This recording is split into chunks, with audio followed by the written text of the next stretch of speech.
I am a liberal. I believe in freedom. Liberalism means of and belonging to freedom, pertaining to freedom. Those people who now call themselves liberals have misappropriated the term, because for them it simply means that they are liberal with other people's money.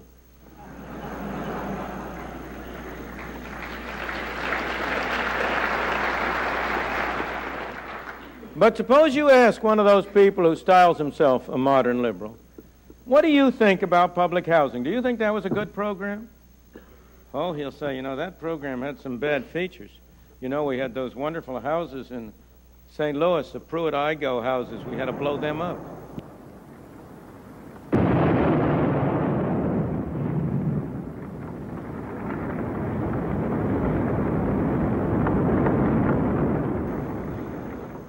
We have, in the course of public housing, torn down more dwelling units than we have put up.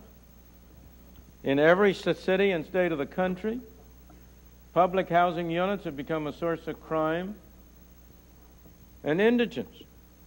They have done harm.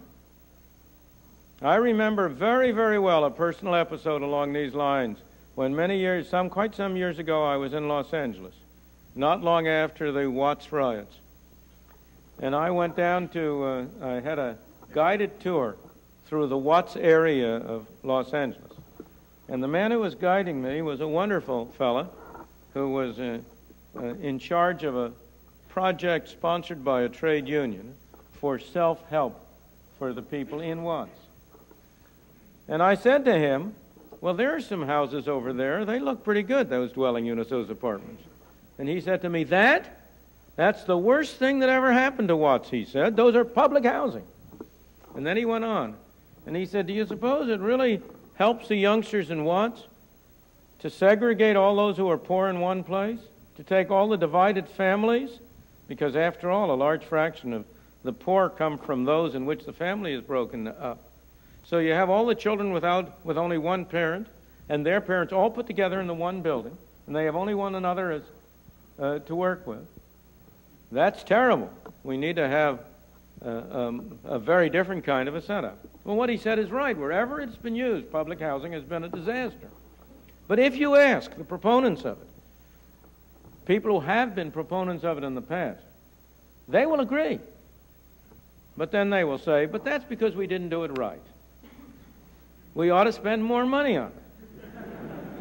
We ought to have scattered public housing instead of concentrated. Or we ought to have this, that, or the other thing. And over again, you will find that the reaction is, what we've done in the past has not worked, but that's because we haven't done it right. We ought to spend more money on it. I can understand that attitude in the 1930s, the 1940s, when we were starting in this country on the road, and when we had not sufficiently absorbed the experience of other countries. But it is much harder to understand in the 1970s, when we now have 40 years of experience behind us, and we have seen exactly the same thing happen in area after area after area. Doesn't the time come when we have to say, it's not the particular program, it's the system that's wrong? Yes, sir. I have a question about public housing. Sure. I agree with you when you say that the number of dwellings destroyed is greater than the number of dwellings put up. But you are comparing the number of dwellings that are destroyed are three-story apartment buildings left over from the 19th century. And the dwellings that are put up are about 20 stories high and have about 8 families per floor. Oh, I mean the number of dwelling units, not the number of buildings. When I spoke, I was not careful, and I should have been. I meant the number of dwelling units, where a dwelling unit is something that houses a family. So in the case of the buildings you're talking about, I wouldn't count that as one 8-story building versus one 3-story building.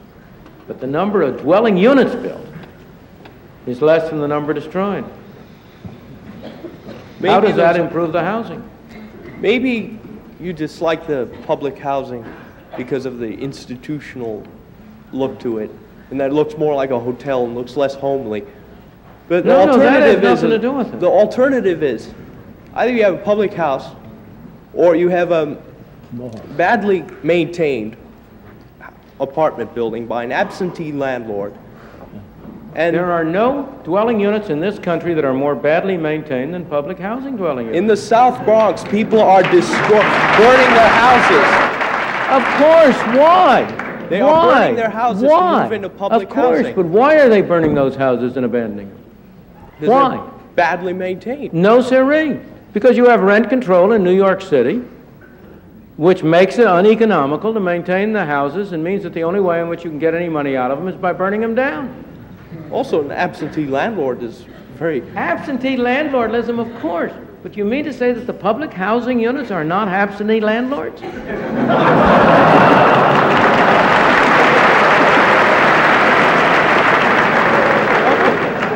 Look, I am not, you must understand, I think it's important for people to have decent housing. My objection to public housing is that it's made the housing of the poor worse. You've torn down dwellings in which they lived. You've put up, in part, if you take the whole housing program, urban renewal plus public housing, the situation is even worse. You've torn down more dwelling units than you've put up. Of those you put up, a considerable fraction have not been available to the poor. You've torn down low-income dwelling units. Take any urban renewal area in this country you want. You've torn down low-income dwelling units and you've put up luxury apartments. And that's helping the housing of the poor? Not by a long sight.